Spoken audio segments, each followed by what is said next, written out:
പിഷാരടി ചേട്ടാ, ഈ ലോകത്ത് ഏറ്റവും കൂടുതൽ ആളുകളെ കൊല്ലുന്ന ആരാന്നറിയാവോ? സ്റ്റാൻഡപ്പ് പറഞ്ഞിട്ടാണെങ്കിൽ അത് ഞാനായിരിക്കും. സെക്കൻഡ് മനുഷ്യര് തന്നെയാണ്. കൊതുകാ ചേട്ടാ. ഈ ലോകത്ത് ഏറ്റവും കൂടുതൽ ആളുകളെ കൊന്നിട്ടുള്ളത് കൊതുകാണ്. നമ്മുടെ നാട്ടിൽ പലതരം കൊതുകളുണ്ട്.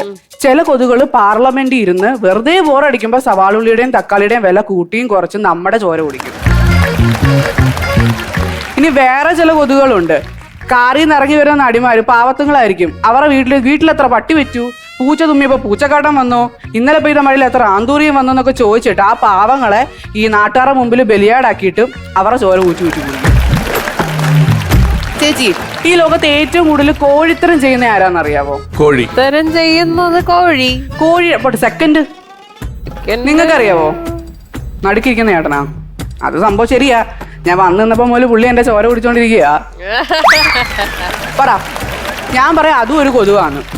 ഭാര്യയും ഭർത്താവും കൂടെ കഥവും ജനലും എല്ലാം അടച്ച് റൂമിനകത്ത് കയറി കുറച്ച് റൊമാൻറ്റിക് ആവാൻ കട്ടിലേക്ക് കയറി കഴിഞ്ഞാൽ ഈ വധൂരികളെല്ലാം കൂടെ പുതപ്പിന്റെ അടി കാണുമെന്ന്. വൈകുന്നേരം 5 മണിക്ക് കയറി ഇരിക്കുന്നത് റസീം പിടിക്കാൻ വേണ്ടിയിട്ട്. ഇതുങ്ങളൊക്കെ ജന്മനാ ഞരമ്പായതാണെങ്കിൽ ഞാൻ കർമ്മബലം കൊണ്ട് ഞരമ്പായ ഒരാളാ. ഞാനും ഒരു കൊതുവായിട്ട് സത്യം പറഞ്ഞാൽ സീരിയസ് റിലേഷൻഷിപ്പിലായിരുന്നു.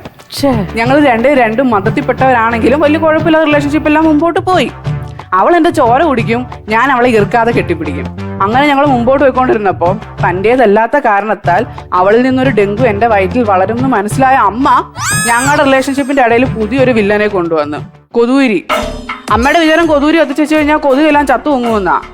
സംഭവം ഈ കൊതൂരി കത്തിച്ചു വെച്ചപ്പം ഒരു കുഴപ്പമില്ലാതെ പച്ചരി പോലെ നടന്ന എന്റെ അമ്മൂമ്മ കിറങ്ങി അടിച്ച് താഴെ വീണിട്ട് അമ്മൂമ്മയുടെ നീരാവി പോയി.